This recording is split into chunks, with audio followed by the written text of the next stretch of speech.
The man had just taken a big gulp of seawater. Suddenly he noticed something moving beneath the surface. He quickly reached down and caught a small fish with his bare hands, but he didn't rush to eat it. He was worried the pampered rich lady wouldn't be able to stomach it, so he kindly dipped the fish in sea salt, cleaned it up, and then handed it to her. But she looked disgusted. She picked it up with 2 fingers. She leaned in to smell it and almost gagged from the fishy smell. She tossed the fish back into the sea. This completely enraged the man. He asked why she would waste food. It was the only edible thing they had found in 3 days adrift. Even if she didn't want it, she could have given it to him. The woman realized she was wrong, but she couldn't stand being scolded by a servant. Just as the conflict was about to explode, they saw a ship not far away. The woman was overjoyed. She rushed to fire a flare gun, but she didn't have the strength to pull the trigger. The man tried to help her fire it, but she insisted she could do it.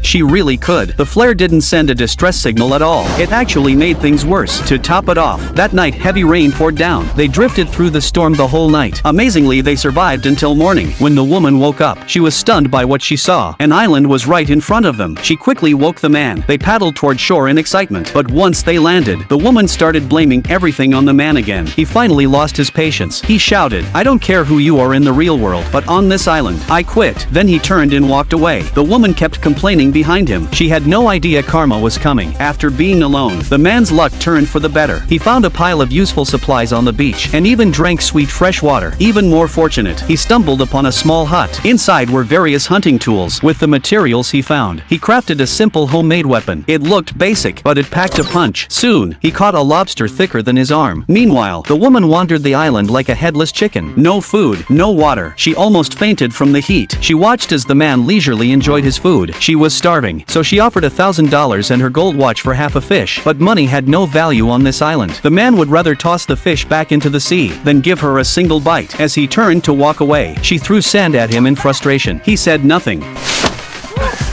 The rich lady was stunned. Tears welled up in her eyes, but there was no sympathy. Only a pile of dirty clothes. The man told her, "Earn your food through labor." The woman had no choice. She muttered her dissatisfaction, but still washed all the clothes. In the end, she finally got to eat some fish. The man stood up and headed to the shack to rest. The exhausted woman tried to follow, but the door slammed shut in her face. She was disappointed. She started roaring again, but this time, he didn't even wait for her to finish.